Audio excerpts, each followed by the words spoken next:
Good morning, everybody. This is RevEssie of New Birth Ministries, and today is Thursday, June 22nd, 2023.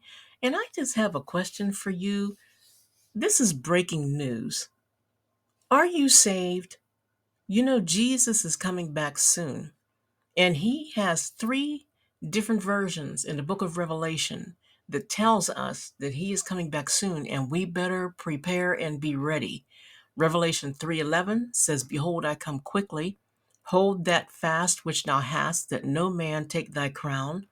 And then Revelation 22:7, he says, "Behold, I come quickly.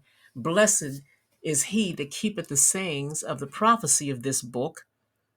And thirdly, Revelation 22:12, where he said, "And behold, I come quickly, and my reward is with me to give every man according as his work shall be." So, my question to you today is, are you saved?